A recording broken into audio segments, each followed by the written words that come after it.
Мен баштапты. Рахмат, Райже. Урматтуу бүгүнкү биздин маалымат жыйынынын катышуулары, урматтуу журналисттер, бүгүн келип бергениңизге чоң ыраазычылык болуп, Феномкомдун атынан билдирем. Жана ошондой эле кыскача азыр мен маалымат берип кетейин долбоор жөнүндө. Жана ошондой эле биякта бизге келген конокторго сөз бергенге уруксат этиңиздер.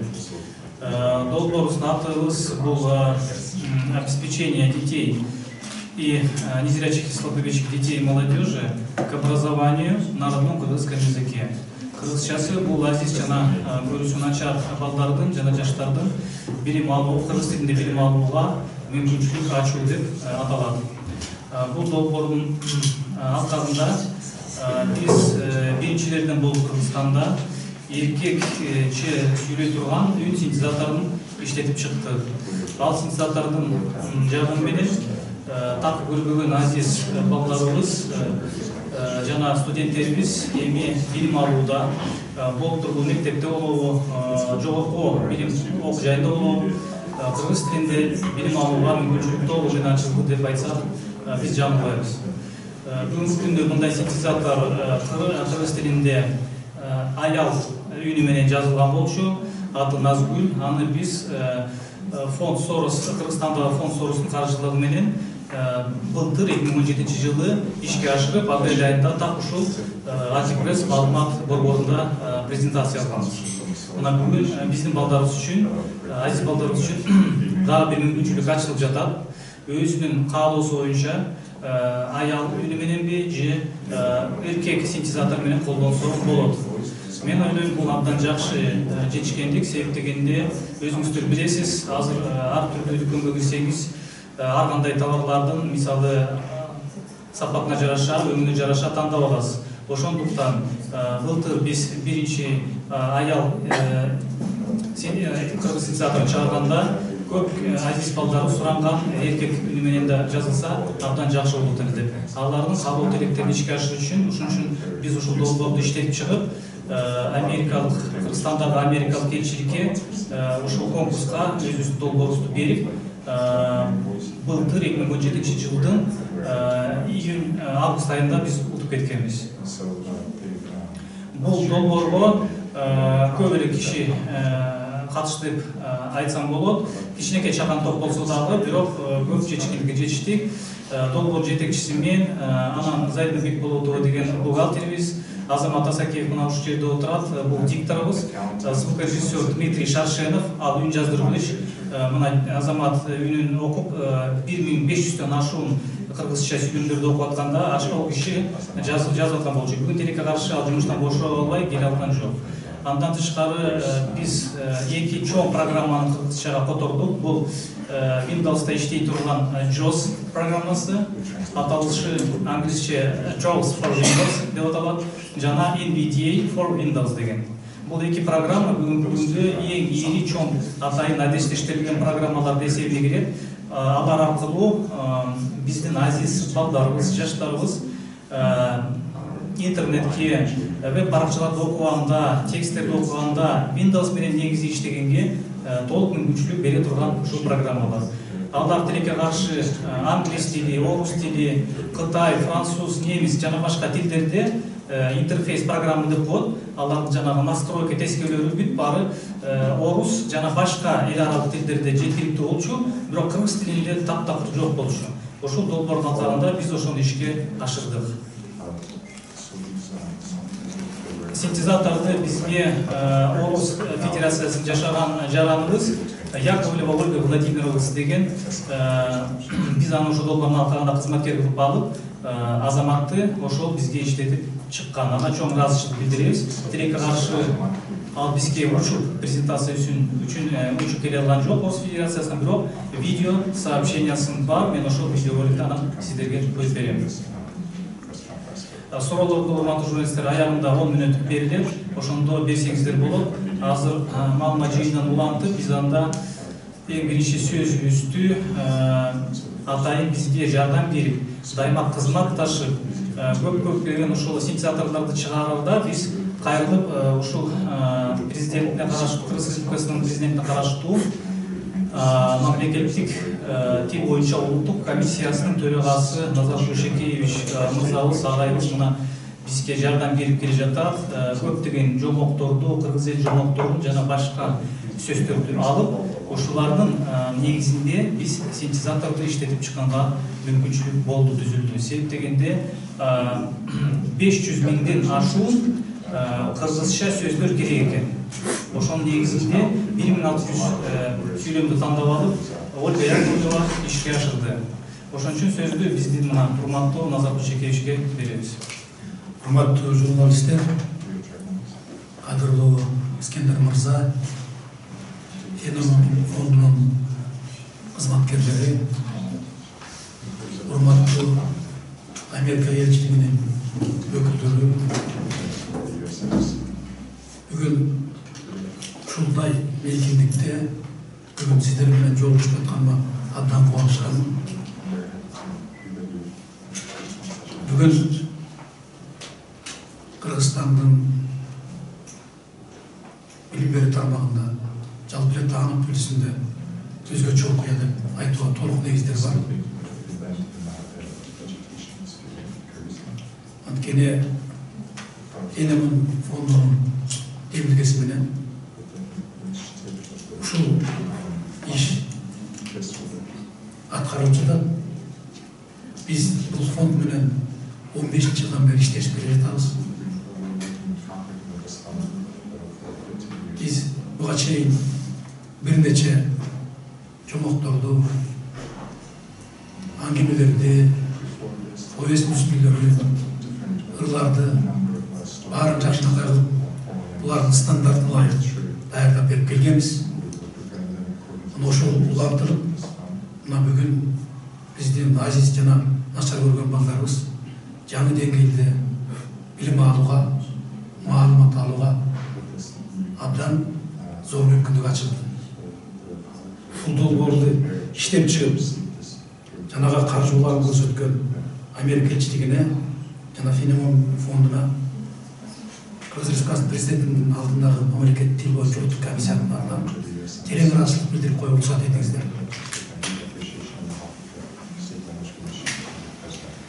Бул программа жогоруда Искендер мырза айтып өткөндөй, азиз жана көзү начар көргөн балдарды билимге умтулуусуна багытталган долбоорго негизделген. Бул долбоор 3 программага багытталган. Эң башкысы бул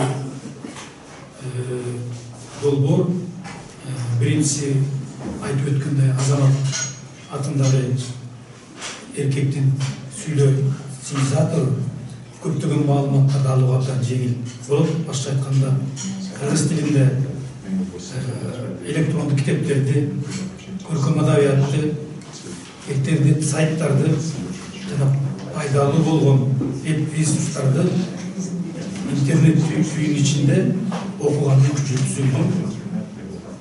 Айтылган программалар оңой эле Windows жана Android системасындагы планшеттерге, уюлдук сенсор смартфондорго жана компьютерлерге коюлат.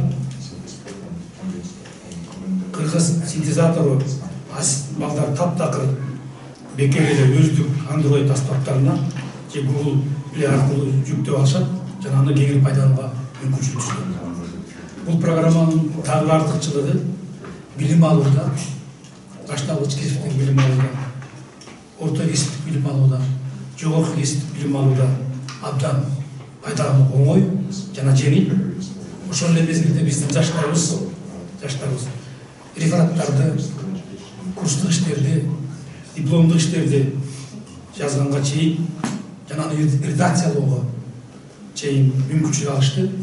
Демек бул азиз жана начар көргөн жаштарыбыздын таанып билүүсүнө, билим алуусуна, болочоктогу кесибин өркүндөтүүгө жана кызматка орношууга толук мүмкүнчүлүк бере турган жаңы деңгээл, жаңы мекендик ачылды деп айтууга толук негиздер бар.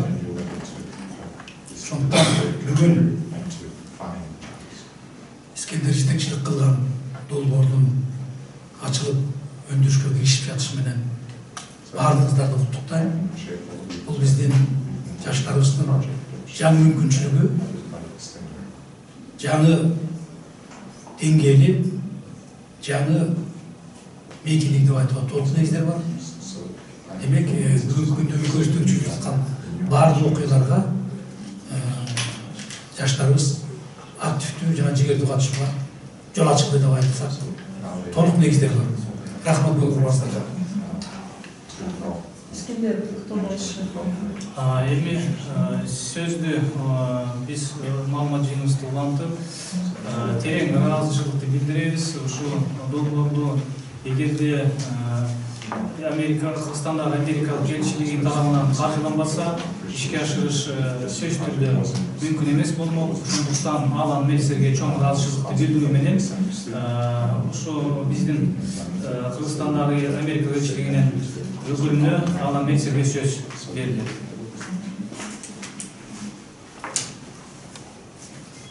Урматтуу Назаркул Ишикеев, урматтуу Искендер Султаналиев, саламатсыздарбы? Мен бул жерде богунума абдан кубанычтамын. I would like to begin by thanking Public Fund Phenomena for developing these software programs and to thank Iskender Sultanaliyev specifically for his hard work in making this project successful.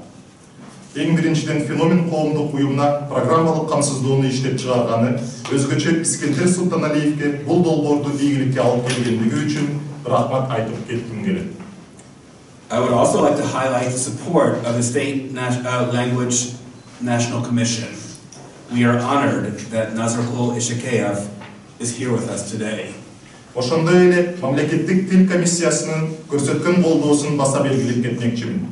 Назаркул Ишекеев мырза бүгүн бул жерде биз менен бирге болгону биз үчүн чоң сыймык. The U.S. Embassy in the Kyrgyz Republic is very proud to support this project. People with disabilities, both in Kyrgyzstan and around the world, face challenges every day, including obstacles to accessing education and technology.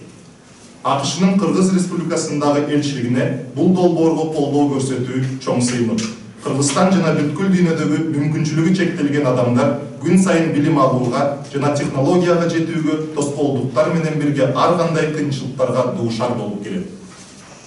Recognizing this need, the embassy supported an English Access Micro Scholarship Program for students at the Ash School for the Blind and Visually Impaired. The success of the students in this program clearly demonstrates the importance of ensuring that the visually impaired have the same opportunities to study and develop their full potential as sighted persons. Муну түшүнүп, элчилик Ош шаарындагы көзү азиз жана көрүүсү начар окуучулар мектебинде англис тилин окутуу English Access Micro Scholarship программасын өткөрдү.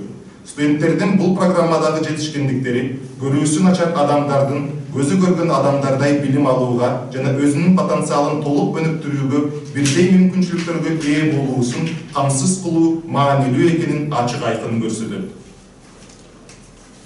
Access to written materials is one barrier that prevents people who are visually impaired from continuing their education. The new options to access computers and smartphones in the Kyrgyz language that we are hearing about today will open up a world of possibilities to visually impaired Kyrgyzstanis. Жазуу түрүндөгү материалдарга жетүү көйгөйү көрүүсү начар адамдардын билим алууну улантуусунун тоскоолдуктарынын бири. Бүгүн биз угуп жаткан компьютер жана смартфондорду кыргыз тилинде колдонуу мүмкүнчүлүгү Кыргызстандагы көрүүсү начар адамдарга көптөгөн жаңы мүмкүнчүлүктөрдү ачат. Giving people who are visually impaired access to technology, which is so vital to modern life, will help them become independent, active members of society and will contribute to their professional, social, and personal success. Көрүүсү начар адамдар үчүн заманбап жашоонун талабы болгон технологияга жол ачуу алардын көз карандысыз, коомдун активдүү мүчөсү болуусуна жардам берет жана профессионалдык, социалдык жана жеке жашоосуна салым кошот. People with disabilities deserve equal access and opportunities in all spheres of life. This project is a vital step in ensuring that visually impaired Kyrgyz language speakers have access to technology and the opportunities that technology offers. Мүмкүнчүлүгү чектелген адамдар да жашоонун бардык тармактарындагы мүмкүнчүлүктөрдү колдонууга тең укугу бар. Бул долбоор кыргыз тилинде сүйлөгөн көзү азиз адамдардын технологияга жана ал сунуштаган ачылыштарга жетүүсүнө абдан маанилүү кадам болуп эсептелет. Let me conclude by paraphrasing Sarah Minkara, a visually impaired American who visited Kyrgyzstan this winter. And she said, "Every person, regardless of his or her disability, has something beautiful to offer the world. We just need to make sure they have the opportunity to do so."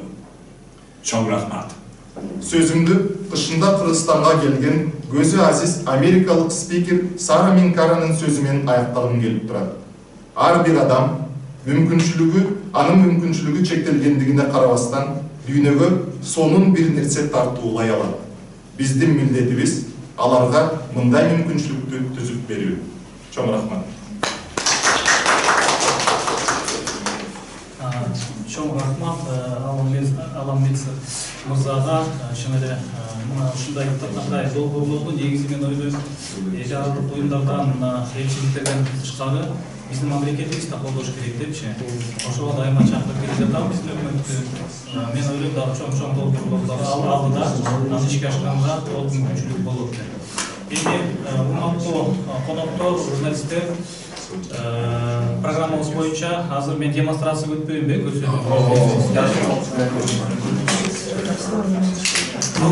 проекттерди түзүп коюңузчу.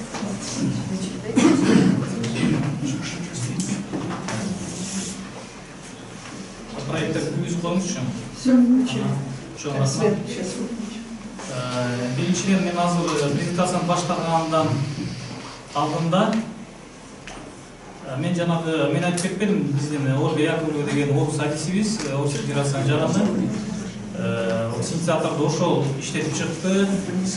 Азамат кичинекей бир 3 мүнөттүк видео тасмасын сиздерге алдыңызга көрсөтүп коюн деп атам да.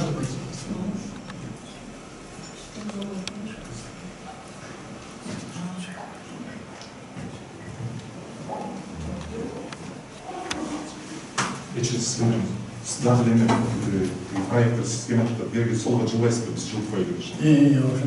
Ошондай қылсақ. Жоқ, мен көрінбей үйдің угла берсе проекттер сіздің бетіңізге де түшіріп атады да, суретті ошон.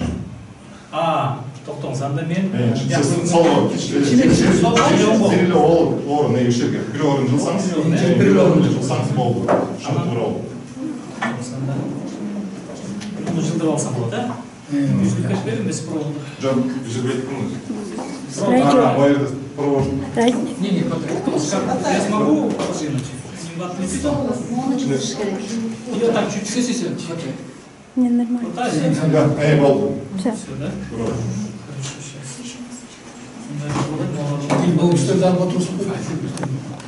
Так, теперь не попадает этот Нормально. изображение, да? Нормально. Все, теперь все хорошо. Хорошо.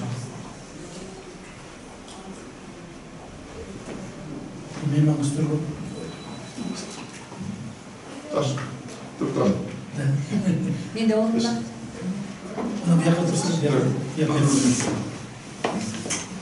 Меня наивая жайып болсана ғой, жеміне.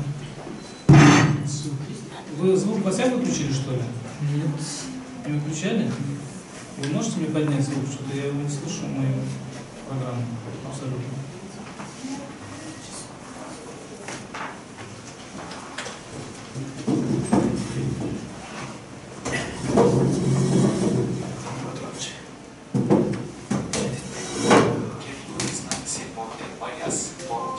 Все. Ага.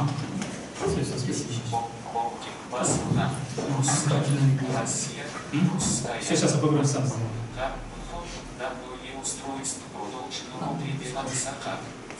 Показывает сейчас у вас там? Да.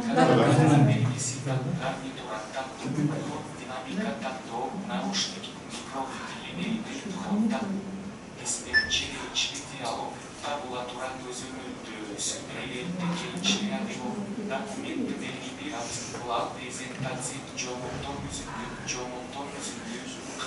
документ була презент айылмаларда Аманбек менен Жусуп Аманбек менен. Так, азыр мен кичине сделаю погромче, если говорю. Сейчас, Шифром уведомления баскыч. Ползопательская определение. Аки доступ динамики. 46 диалог. Слайд 79.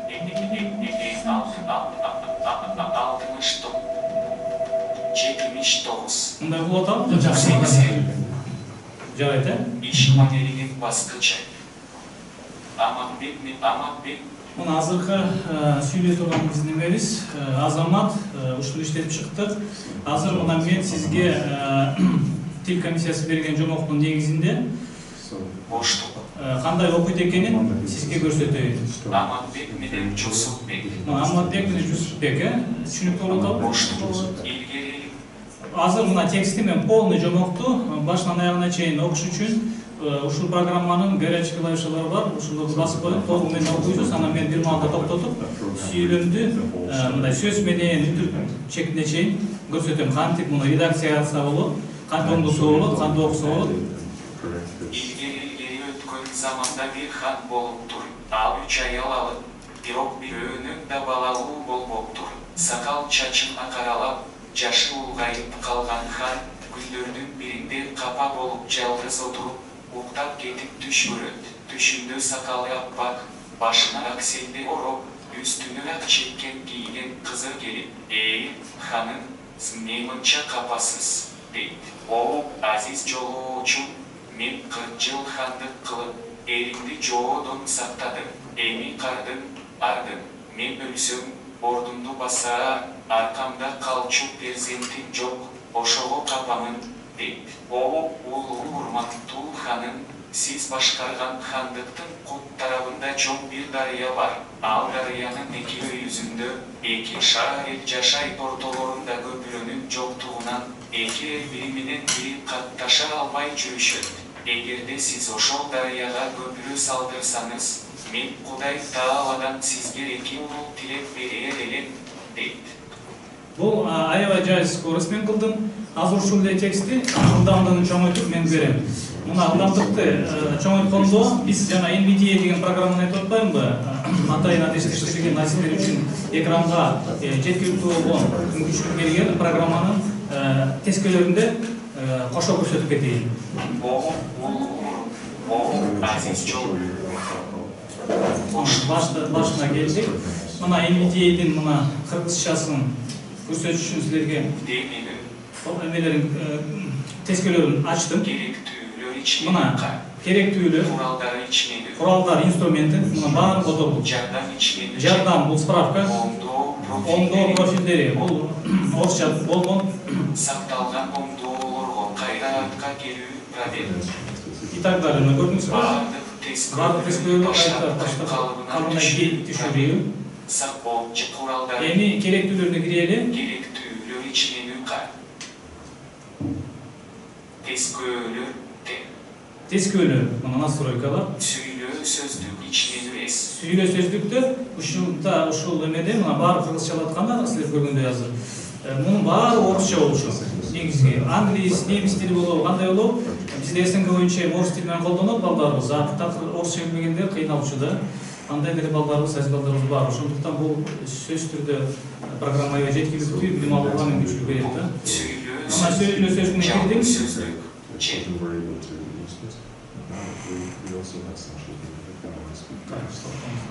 Аманбек менен Жусупбек да боштук.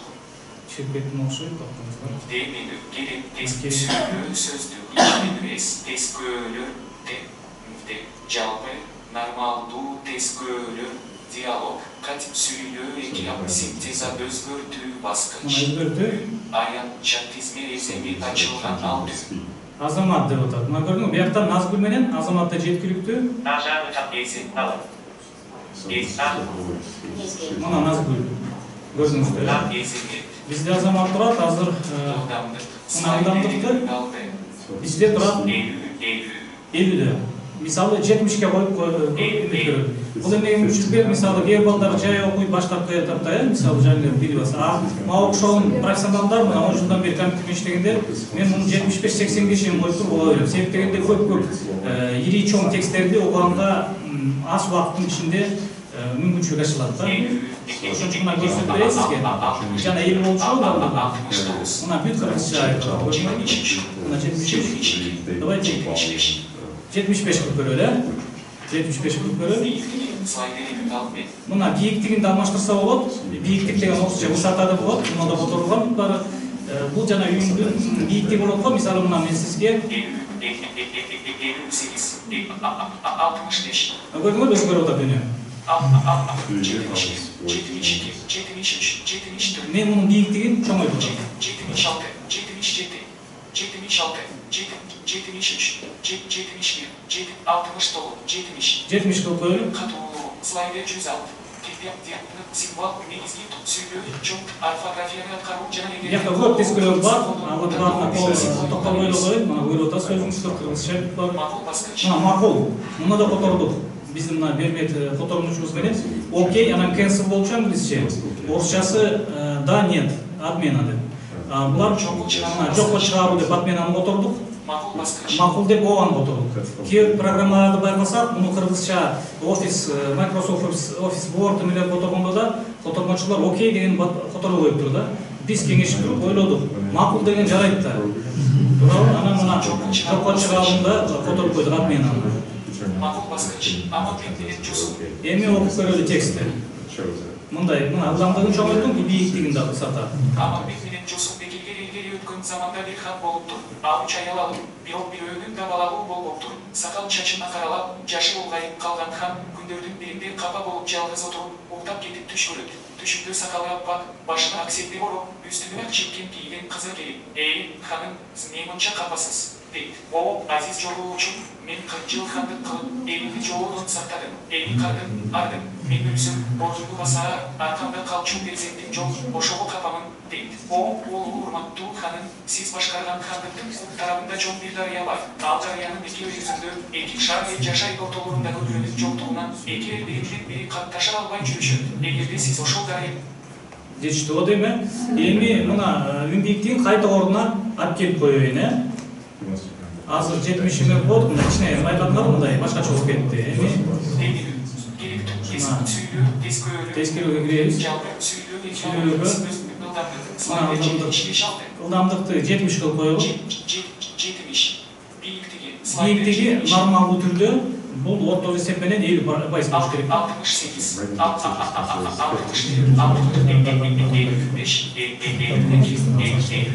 50 мына койдум. Макул баскыч. Макул. Аматбек менен Жусуп. Эми көрөлү кандай болушу. Аматбек менен Жусуп Бекирге элге өткөн заманда бир хан болуптур. Ал 3 аял алып, бирок-бирөөнүн да балалуу болбоптур. Сакал чачын акаралап, жашы улгайып калган хан күндөрдүн биринде капа болуп жалгыз отуруп, уктап кетип түш көрөт. Түшүндө сакалы аппак, башына аксекти ороп, үстүнө ак чеккен кийген кызы келип, ханым, сиз эмне мынча капасыз? Дейт. О, азиз жолуучу. Түшүнүңүздөр, мына азыр 50% болгондо кулакка жагымдуу нормалдуу болуп атат. Бирок бул деле эмне үчүн тескелер бар, себеп дегенде ар кайсы адам өз каалоосу менен ар кандай окушу мүмкүн, ошондуктан эми оңдоо боюнча мисалы мына ушундай жомокту, мен башка жомокторду көрсөтпөй эле коюм, толтура жомок алып келгем. Ошто комиссиясы берген да. Мына Аматбек менен Жусупбек деп атат. Көрдүңөр, мен эми мүмкүнчүлүк мына балдарда бар. Жөн эле текстти окуп коюш эмес, а текстти сүйлөм менен, сөз менен мындай сап менен окуганга. Керек болсо символду окуганга, мисалы Аматбекти мен мисалы Жусупбекке жок, Аматбекти эмне деп койлу, Айнаш деп койлу мисалы. Мына мен муну Аматбек тандалган деп атат. Көрдүңөрбү, бул да которулган, бүт подсказка менен жардамчы. Себептен мурун Аматбек выделено дечү, орус синтезатор менен болгондочу. Мына байкасыңар боюнча Аматбек тандалган. Тандалган деген эмне сөз? Бул жана кара боёк менен атайын боелуп калды деген сөз. Мунун соолук деген сөз да. Мисалы азыр Айнаш деп жазайын.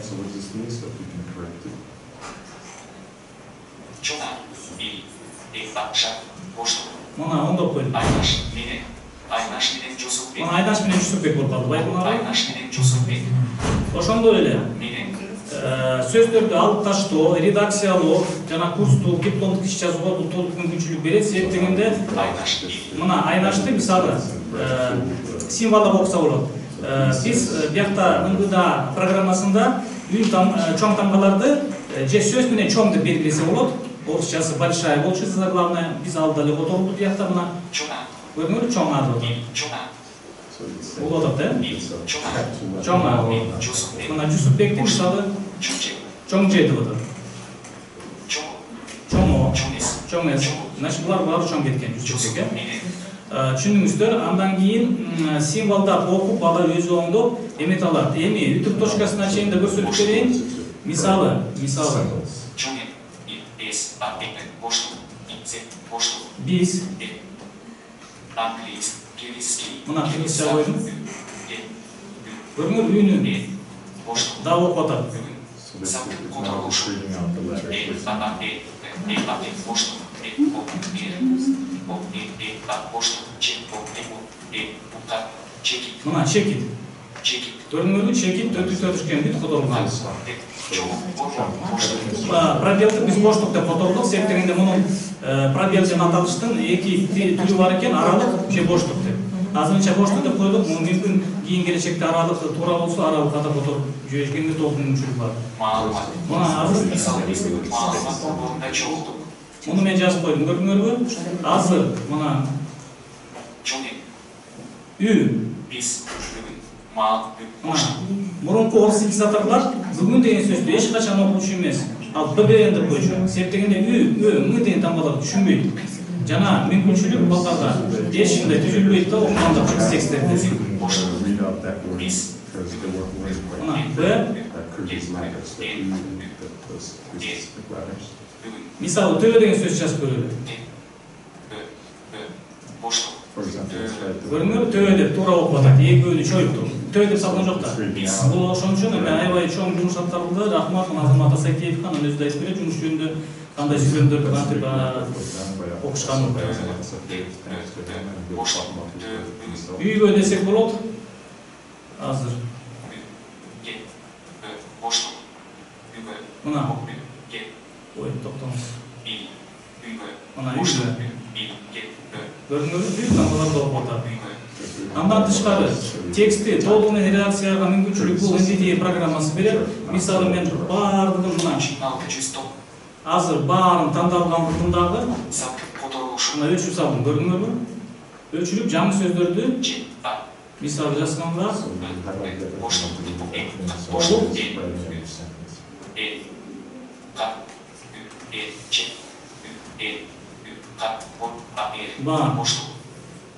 Жаңы толук мүмкүнчүлүк бар. То есть, эмне деген сөз? Бул бүгүнкү күндө Microsoft Office Word деген тиркеме менен балдарыбыз, айыз балдарыбыз китептерди окугандан да тышкары оңдогонго толук мүмкүнчүлүгү бар. Толук мүмкүнчүлүк. Андан тышкары силерге дагы мен мындай бир жакшы мүмкүнчүлүктү көрсөтөт элем. Бул биздин ушуну иштетип чыккан Ольга Яковлевна айымыбыз жазады. Бул атайын Алан деген англисче сүйлөй турган синтезаторду коюп туруп, анан мисалы тексттер болот арасында англисче, мындай англис менен кыргызча аралашып кеткенчи тексттер тууралуу. Мисалы кандайдыр бир программанын түшүндүрмөсү, же болбосо интернеттеги ар кандай маалыматтар, сөз түрдө ар кандай шаарлар, эмелер англисче жазылып кетиши мүмкүн, же өзү негизи бала англис тилин үйрөнөм десе, ушул эки тилди тең автоматтык түрдө которуу менен кыргызча, англисче аралашкан тексти автоматтык түрдө которуу менен окуса болот. Мен азыр сизге ошону көрсөтүп берейин. Жоғылту өзінің документіне лапрезен айырмалыларда араб мерген кысмай Айша Корч рабочий аматрик менен жоғылту өзімді документті белгилүүчү 8 жоғылту боштук Кудайдын кулу едик ой максат today my friend максатына мына мен ал настройканы уже кылып койгом. Боштук Мына байкасаңыздар болот. Мен атайын азыр үнүн кичине эметип коеюн, үнү эме болуп кетти. демини керек тест сүйлөө тест көөлөр жалпы сөйлеу эки ылдамдык слайдер 60, 57, 56, 55, 51, 50 olup koyun bu. 54, 55, çok orfografiyаны аткаруу жана чоң тамгалар үчүн сигнал чыгаруу тандоо белгиси коюлган эмес алчы. Мысалы мына мен азыр мына сигнал коюп коем, азыр силерге көрсөтөм, жана чоң тамга деп атпады беле? Аны өзгөрткөнгө мүмкүнчүлүк бар, чоң дебейли бүт эле сигнал чыгарат. Сүйлөө чоң тамгалар үчүн тандоо белгиси коюлган алчы.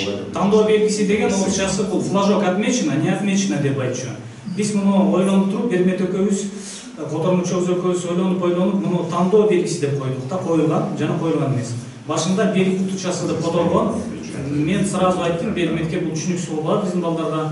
Ошону бир башкача кылабыз деп экөөбүз кеңешип туруп, тандоо белгиси коюлган жана тандоо белгиси коюлган эмес деп калган. Сүйлөө чоң тамгалар үчүн тандоо белгиси коюлган алчы.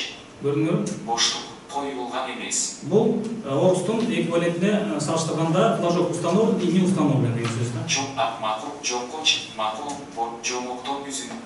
Мисалы эми Боштук. байкасаңар, мен текстти толугу менен окутам, кыргызчасын кыргыз синтезатор азамат менен окуйт. Англис тилин Алан деген англис синтезатор менен окуйт. Кудайдын кудурети чексиз да, жолдо келе жатканда жыланган тил бүтүп, ой, жигит, сен мени өлүмдөн алып калдың. Эми мени таап алган жергер эмес, ат жылан атама алып барып бергени бом. Мага кылган жакшылыгы үчүн атам сени максатына жеткирет, дейт. Good day, my friend. Адамча сүйлөгөн жыланга таң калган балага дегенде эмне кылсам экен деп барса болуп туруп, акырет тобу келди, макул болот. Анда жылан, балаңды бирөө өлтүрүп койгон окшойт, деп ат жылан атам катуу кайгырып, капчыгайдан жан өткөрбөй, көрүнгөндүн баарын оп тартып жутуп жаткандыр. Азыр биз барганда, ал сени да оп тартып жутат. А сен коркпо, анын оозуна кирейинде менин койнумдан алып жерге таштап жибергин да, өзүн ат жылан атамдын ичине кирип кете бер. А мен сенин мага кылган жакшылыгыңды атама айтканымда, атам сени кайра кусат. Welcome in Kyrgyzstan. Азыркы айтканымды жакшылап эстеп кал. Түшүндүңөрбү? Автоматтык түрдө которулуп атат. Байкадыңарбы? Мына Welcome in Kyrgyzstan. Welcome in Kyrgyzstan деп атат. Англисче. Мага Кайта кыргызча текст кеткенде кайта эле азамат автоматтык түрдө окуп кетип атат. Ошондой мүмкүнчүлүк балдарды кыргыз тилинен гана иштеген эмес, андан тышкары англис тилин өздөштүрүүгө да толук мүмкүнчүлүк берет. Себеп дегенде мындай функция болбогондо, ал англис тилин атайын англис синтезаторуна дайыма которуш керек болчу, тескөөлөрүнө кирип. Кыргыз тилинде окуганда кайта кыргыз тилинде бул мындай бир убакытка көп убакыт алып коймок да баладанчы. Эми мен бир интернет эмеден сизге документы белги участок лаб презент айылмаларда кысмайкол араб мерген бүгүн айшан көрсөтөм стоп жомоктон Аматбек менен документы белги участок 8 документы презент Bluetooth фол презентация просмотр элементов тизме дата типом размером до окуу пред лаб информация лаб пресс лаб презент лаб Рост айын ама араб бүгүн жомок жээбе кечирип коюу Кыргызстан бобон премьерни суперстан аз урмак сыйга экинчи Кыргызстан бобондору жаз күндөрүнө Италияда кечирип премьер-министр Сооронбай Жээнбеков Ноору Интернет Эксплорер премьер-министр Интернет Эксплорер андан кийин телефон элибизди ынтымак Интернет Эксплорер документ жүктөлүүдө премьер-министр чуга маалымат бар окуялар аталыш жаңылыктарга башкылоо ийинте премьер-министр Сооронбай Жээнбеков Ноорус менен кошула бир үйгө куткону элибизди ынтымакташкерлик жылоосун аталыштар ажа бир Мына бул интернет веб баракчасын ачтым. Мурунку статьяны сактап койгон болчумун, премьер-министр кезинде жалган кыргыз рес ала тоо аянтында жалган кыргыз. Мына окуада көрдүңөрбү? Муну да сөз менен моунду окуса болот, же болбосо мындай. Мындай таңгала окуса болот да. Түшүнүңөр да. Эми убактыларына байланыштуу мен телефондорду көрсөтүп коеюн, андан кийин Бермет, анан Азаматка сөз берели. Так. Так, мына бул муну телекаршы эмеге өтө албайт экен проекттерге, ошон үчүн мындай билим максималдуу. Мына бул Азамат Android'дан жеткиликтүү Google Play Market'тен таптакыр бекер Erach Voice деп терселе Яковлева Ольга деп чыгып алат. Ошону орноткондон кийин жети тил бар, арасында кыргызский деп турат. Ошо кыргызскийге кирип туруп Азамат менен Назгүлдү жүктөсө болот. Каалоосу боюнча да Азаматты кааласак, Азамат Өкөнтен кааласа Өкөнтен койсо болот. Мына телефонду мен ачып атам. Android толугу менен бүгүнкү күндө мына бул сенсордук уюлдук телефондор жана планшеттер кыргыз тилин толугу менен колдоосу бар. Ошондуктан мен кыргызчага өткөрүп койгом муну орус тилиненчи.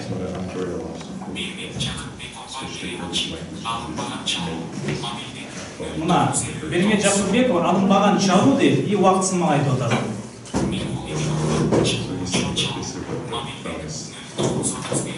0931 чалуучу чыгы дейт. То есть чалуучу, кирүүчү, входящий, исходящий деген сыяктуулар которулган. Эми ушул аркылуу интернетке кирип, балдар ар кандай маалыматты алганга толук мүмкүнчүлүк бар. Азыр мен силерге турмуш кейжинин бир эмесин окуп берели, аңгемесин.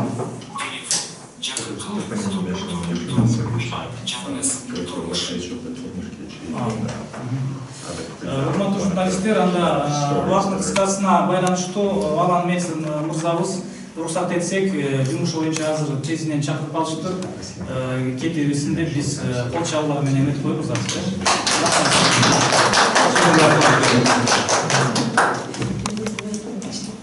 Мен болсо уланта берейин, мына турмушта ачтым, биякта деле мен жанагындай Алан жана кыргызча экөө алмак салмак мындай текст окугандай урмат койгон тескөөнү. Эми статьяны окуйлу да.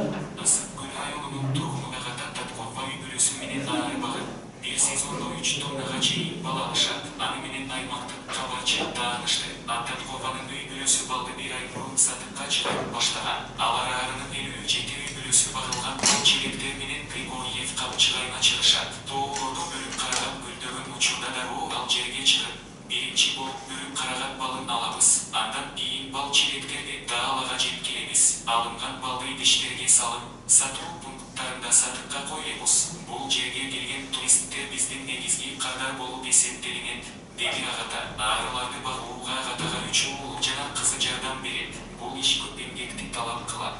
Түшүнүңүз да, мен толук статьяны окуп эле эметип коем.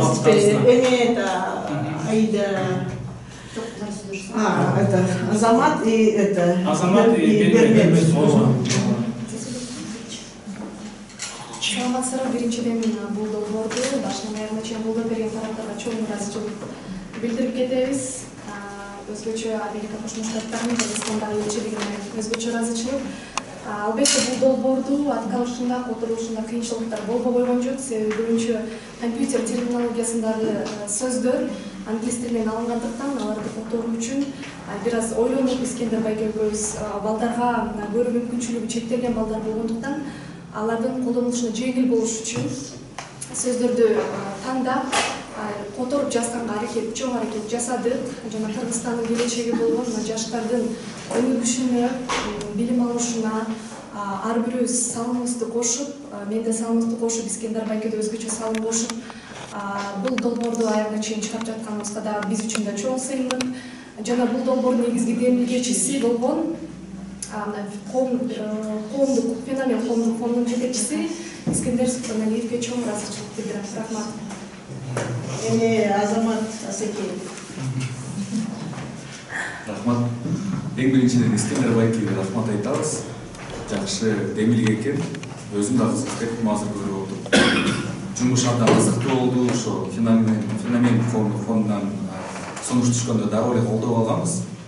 Анткени илим менен техника өнүккөн заманда көрүүсүн ачар жана көз азиз балдардагы баардык биз билген, биз көргөн, тааныган нерсени алар да билсин деген жакшы бир көкіректе тілегибиз бар болчу. Аларга тааныш керек интернетти, дүйнө таанымы кеңейиш керек деген жакшы оюбуз бар болчу. Ошо дароо кабыл алып, чечим сунушту иштеп баштаганбыз. Жумуш абдан кызыктуу болду. Жомокторду, чыгармаларды биз өз-өзүнчө окуган жокпуз. Бизге 1,5 миңден ашык сүйлөм берилген.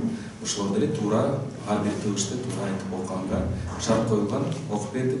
Анан баардыгын бириктирип, мына бүгүн карап отурсак абдан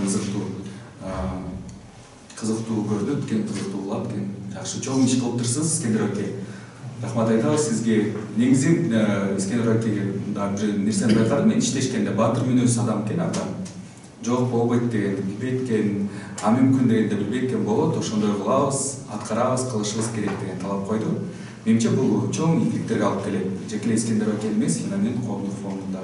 Ошо рахмат айтабыз. Эми бул синтезатор көзү начар көргөн азиз балдар кыздарга, эне карындаштарыбызга жардам берет деген ойдомун. Рахмат Азамат.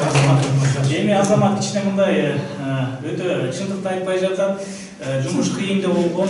Бул мына Дима экөө звукорежиссердин жазылышы менен чогуу эметишкен, иштешкен.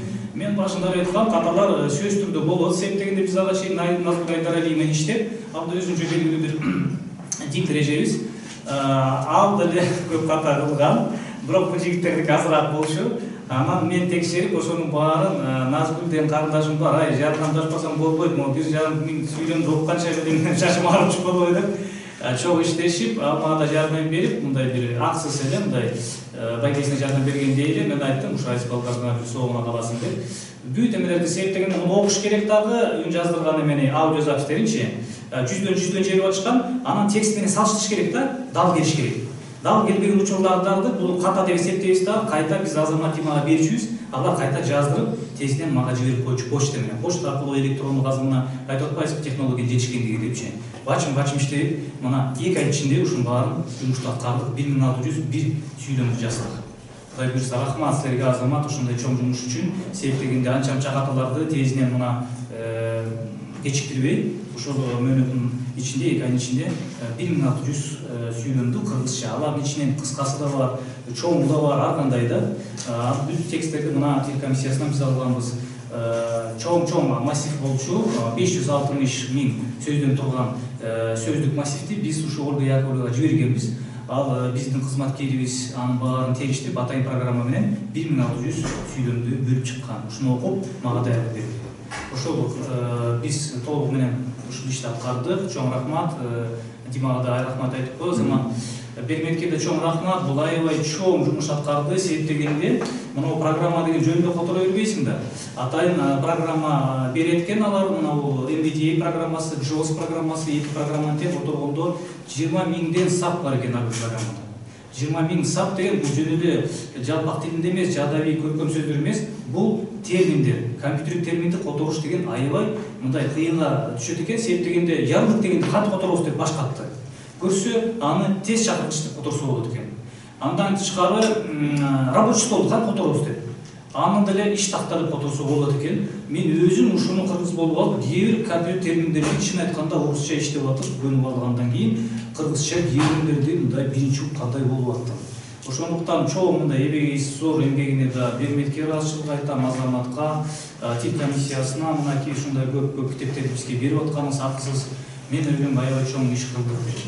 Суроолоруңуздар болсо, урматтуу журналисттер, бере бериңиздер. Аида сиз Аидага чоң таазимдай, мен мына агайдын жанында жүрөт, бир бөлүмүнүн башчысы тил комиссиясында.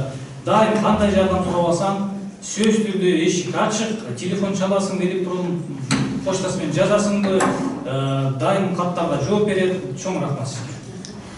Бүгүн Кыргызстанда аябай жакшы чоң саамалдык деп десек болот. Агай сизге ушу ишиңиз үчүн Искендер ага чоң баштык жалпы кыргыз элинин атынан себеби дегенде көрүп билип туруп биз көп нерселерди кыла албашыбыз мүмкүн. Агай өзү ар бир ишке чоң жоопкерчилик менен мамиле кылат экен. Буга чейин дагы 20дан ашык 30га жакын китеп чыкты бир айлар эмне.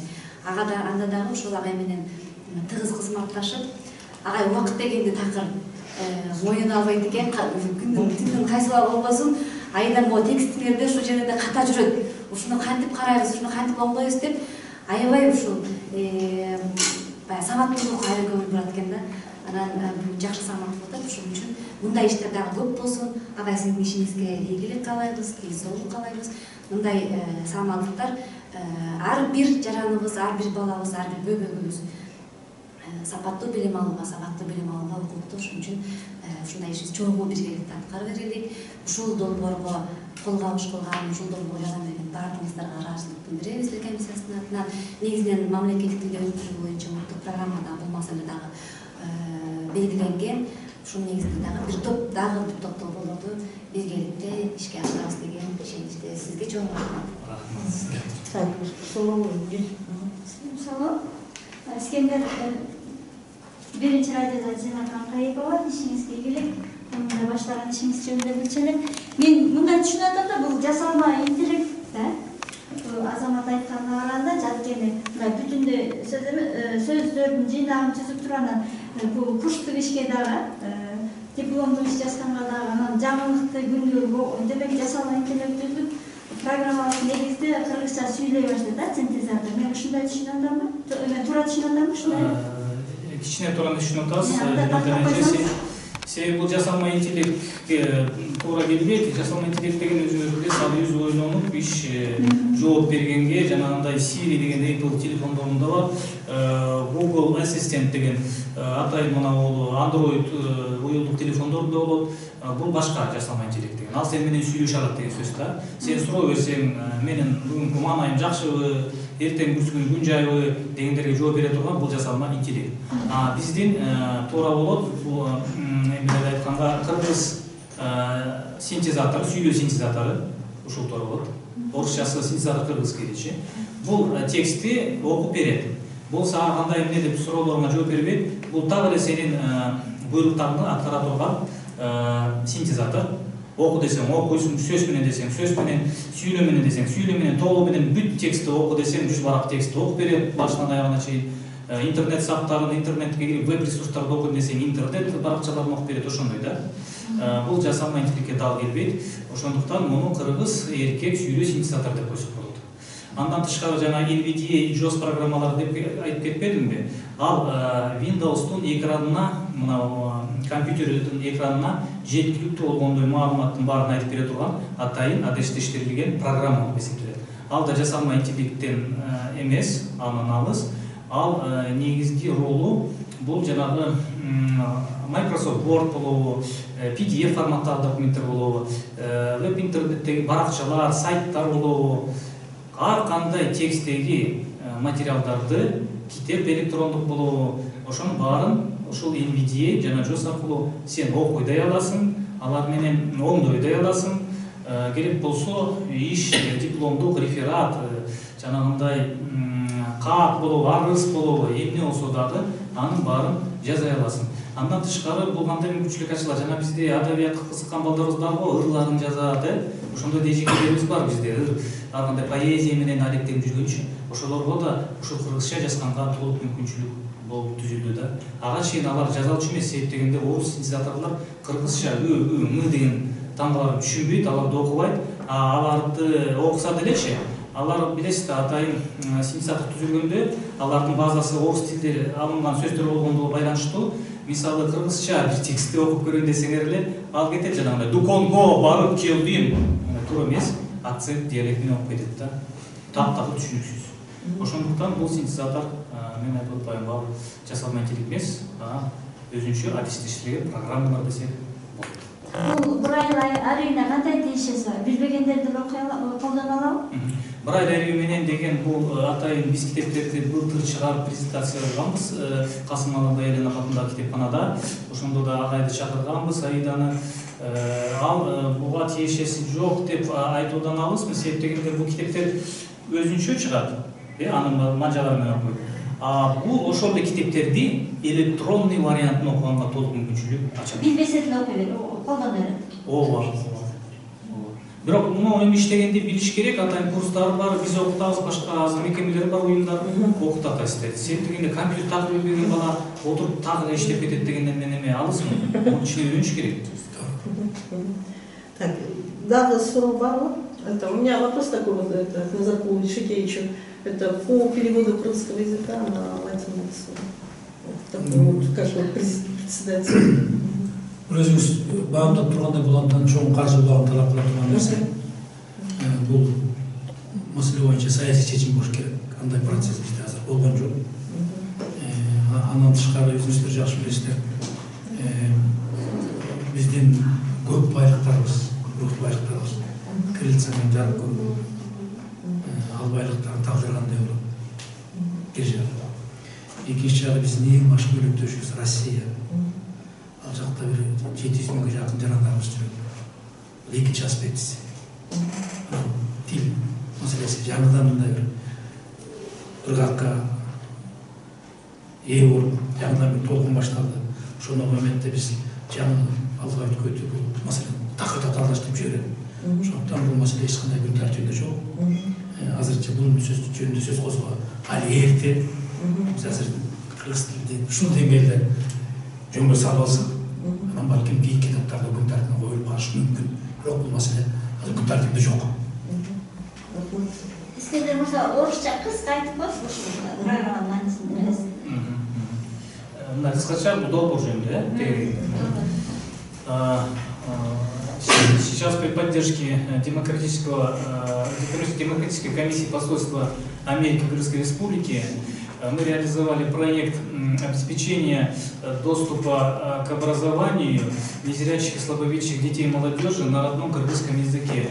С помощью этого проекта мы добились таких успехов. На сегодняшний день создан новый мужской синтезатор кыргызской речи, который позволяет читать любые электронные тексты, интернет-страницы, интернет-сайты, позволяет работать полностью на компьютере на кыргызском языке, если перевести Windows на кыргызский язык. Сегодня такие возможности есть. Есть специальные пакеты установочные, с помощью которых можно Windows, всю систему перевести на кыргызский язык. И, соответственно, меню справки, настройки, все будет на кыргызском языке, что откроет доступ к нашим продуктам и к компьютеру, и к интернету уже незрящих детей, которые владеют только кыргызским языком. Это очень актуально для слепых и слабовидящих детей, которые проживают на сегодня в отдаленных регионах, уголках страны, в областях, да, Нарынской, Волжской, Жалабатской, Сыкульской и так далее. Не в городе Бишкек. В городе Бишкек я понимаю, что многие почти знают русский язык, а вот в регионах дети единственным языком общения у них является кыргызский. И получается, он должен прийти в школу, он должен прийти в университет, и все ему дают на русском языке, и он не может с этим ознакомиться и прочитать. В этой связи нами было принято решение, что надо создать все условия для интеграции таких детей и в общую образовательную систему, и открытия им возможностей для получения высшего образования. Это поможет им также в дальнейшем трудоустройстве. Потому что на сегодня очень остро ставится политика нашего государства в плане развития государственного языка. И это не только на уровне принятия решений. Да? Например, если человек хочет пойти в Джоркинеш, или стать президентом, или стать министром, руководящие посты занимать, он проходит специальный экзамен в комиссии по государственному языку. И это правильно. Если мы живем в Кыргызстане, каждый из нас должен знать наш родной кыргызский язык. Поэтому я считаю, что такие вот программы, они позволят не только кыргызским детям, но и другим национальностям осваивать, незрячим имеется в виду, осваивать интернет-пространство, читать книги на кыргызском языке, художественную литературу, научную и так далее. Был подготовлен огромнейший массив, состоящий из 560 тысяч кыргызских слов, отправлен нашему разработчику Яковлевой Ольге в Россию. В дальнейшем это все было обработано и было озвучено в студии профессиональной силами диктора и звукорежиссера свыше 1500 предложений на кыргызском языке. Они легли в основу создания синтезатора кыргызской речи. Кроме этого, в рамках проекта мы полностью перевели на кыргызский язык интерфейс программ речевого доступа к экрану. Это LVDA и JAWS. На сегодня эти две программы являются очень мощными инструментами доступа к компьютеру, интернет-ресурсам, к смартфону, планшету на базе Android и так далее для большинства незрячих детей и молодежи. В этой связи нами было принято решение, что их настройки тоже должны быть доступны. Настройки, что это такое? Это интерфейс программы, который вызывается определенными клавишами, и есть там сохранить, изменить, поменять скорость, изменить темп речи, делать какие-то еще другие настройки. Да? Соответственно, все они были на сегодняшний день только на русском языке и других иностранных языках, но на кыргызском не было. Сегодня нам удалось это перевести. Я сегодня вот вам всем показал. Настройки переведены как TSQL, да? Ну, в общем, очень огромный массив был переведен этих настроек. Всего с каждой программы было переведено по 20 тысяч строк. Это огромнейшая работа, которую мы сделали на протяжении 8 месяцев примерно.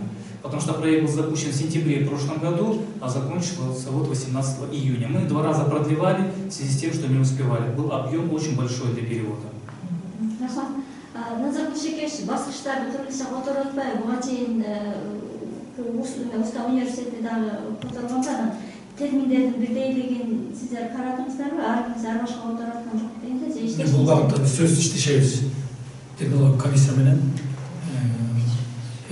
фонду иштеш айырмасы тактап алабыз. Сиздер сураштырдыңыздарбы? Бул алар которгондо Искендер мырза.